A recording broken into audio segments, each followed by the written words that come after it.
ଆଜି ଥିଲା ବଉଳ ଅମାବାସ୍ୟା, ସେଥିପାଇଁ ଆମ ଘରେ ଜୋରସୋରରେ ପିଠାର ତିଆରି ଲାଗିଥିଲା। ତ ସାଙ୍ଗମାନେ ଜୟ ଜଗନ୍ନାଥ। ତ ଆସନ୍ତୁ ଆଜି ବଉଳ ଅମାବାସ୍ୟାରେ ଆମ ଘରେ କ'ଣ କେମିତି ପାଳନ କରାଯାଉଛି, କି ପିଠା ହେଉଛି, ଆସନ୍ତୁ ଦେଖିବା। ତ ଆଜି ବଉଳ ଅମାବାସ୍ୟାରେ ହେଉଛି ମେନ୍ ଗଇଁଠା ପୂଜା ହୁଏ, ଗଛ ପୂଜା ହେଇକିନା ଗଛ ପାଖରେ। ଆଉ ଆମ ଘରେ ଏଠି ପିଠା ଗୋଟେ ଫୁଲକୋବି ଆଳୁ କଷା ହେବ, ଆଳୁ ପିଠା ଯେଉଁଟାକୁ କହୁ, ମଣ୍ଡା ପିଠା। ଆମ ଓଡ଼ିଆ ଘରରେ ତ ପୂଜାରେ ନିହାତି ମଣ୍ଡା ପିଠାଟା ଆଗ, ଯାହା ଯେକୌଣସି ପୂଜା ହେଉ ତ ମଣ୍ଡା ପିଠା ନିହାତି ଆଗ ହେବ। ଆମକୁ ଟିକେ ଆଳୁ ପିଠା ଖାଇବାକୁ ଭଲ ଲାଗେ। ଆଳୁ କୋବିରେ ଗୋଟେ ତିଆରି ପିଠା ହେବ, ଏଠି ଛେନା ପୁର ଦିଆ ଗୋଟେ ପିଠା ହେବ। ଛେନା ଚିନି ପୁରା ଚକଡ଼ା ଚାଲିଛି ଦେଖନ୍ତୁ ଏଠି। ତ ଆମ ଦେଇ ତାଙ୍କର ଚୁନା ଚକଡ଼ୁଛନ୍ତି। ଚୁନାକୁ ଫାଷ୍ଟ ଇଟିଲି ଛାଞ୍ଚରେ ସିଝେଇ ଦେଇକି ସେ ଚୁନାକୁ ମାନେ ପାଣି ପକେଇକି ଚକଡ଼ୁଛନ୍ତି। ଚୁନା ଏବେ ତିଆରି ହେଉଛି, ତାପରେ ପିଠା ଗଢ଼ା ହେବ।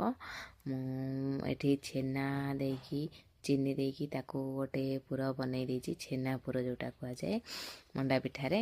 ତାକୁ ମୁଁ ଏବେ ରେଡ଼ି କରିଦେଇଛି। ତାପରେ ଏବେ ପିଠା ଗଢ଼ା ଚାଲିବ। ଆଉ ଗୋଟେ ବିରି ପିଠା ହେବ, ବିରି ଦାନ୍ତିଆ ଯେଉଁଟାକୁ କୁହନ୍ତି ଆମ ଭାଷାରେ। ଆଉ ଆମ କେନ୍ଦ୍ରାପଡ଼ା ଆଡ଼େ ଆମର ଏମିତି ପିଠା ହୁଏ ଏଇ ଷ୍ଟାଇଲରେ। ଏଠି ଆଳୁ ଆଉ କୋବି ସିଝା ଚାଲିଛି। ତ ପିଠା ପାଇଁ ସମସ୍ତେ ଆମେ ପୁରା ଜୋରସୋରରେ ଲାଗି ପଡ଼ିଛୁ। ଆମର ବଉଳ ଅମାବାସ୍ୟାରେ ପିଠା ତିଆରି ହେବ, ସମସ୍ତେ ଖାଇବୁ। ଏଠି ଦେଇ ତାଙ୍କର ଚକଡ଼ିକିନା ସବୁ ପିଠା ଫାଷ୍ଟ ଇଏ ବିରି ଦାନ୍ତିଆ, ଏଇଟା ଦେଖନ୍ତୁ ବିରି ପିଠା କେମିତି ହେଉଛି ତିଆରି। ଆଉ ଗଇଁଠା ଦୁଇଟା ହେଇଛି ପୂଜା ପାଇଁ। ଫାଷ୍ଟ ଗଇଁଠା ପିଠା ଆମେ କରିଦେଇଛୁ, ପୂଜା ହେବ ଆଗ। ଆଉ ପିଠା ହେଇକି ଆମ ବୋଉ ଏବେ ପୂଜା କରିବାକୁ ପୁରା ବାହାରି ପଡ଼ିଛନ୍ତି। ଆଉ ଏବେ ଗଛ ସବୁ ଆମ ଝିଅ ଆକୁ ଚିତା ପକେଇଛି, ଚିତା ପକେଇକି ସବୁ ରେଡ଼ି କରିଦେଇଥିଲା। ବୋଉ ଆମର ବିଲରୁ ଆସିକି ଏବେ ପିଠା ନେଇକି ପୂଜା କରିବାରେ ଲାଗିଛନ୍ତି। ଏବେ ସବୁ ଗଛ ପୂଜା ହେବ। ପିଠା ଆମର ସିଆଡ଼େ ବସିଛି ଅଧା, ଆଉ ଆମ ଦେଇ କରୁଛନ୍ତି। ଆମ ବୋଉଙ୍କର ମୋର ବୁଲି ବୁଲି ସବୁ ଗଛ ପୂଜା କରିବାକୁ ଆସିଛୁ। ବୋଉ ପୂଜା କରୁଛନ୍ତି, ମୁଁ ବୋଉଙ୍କ ସାଙ୍ଗରେ ଖାଲି ଆସିଛି। ଆଉ ବୋଉ ସବୁ ଗଛ ପୂଜା କରୁଛନ୍ତି।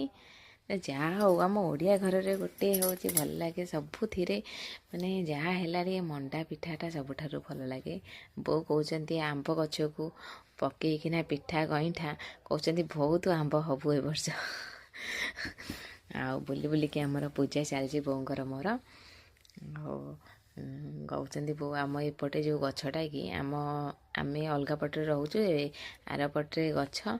ବୋଉ ଏହି ଗଛ ପୂଜା କରିକି କହୁଛନ୍ତି ଆଉ ଗଛରେ ବହୁତ ଆମ୍ବ ଇଏ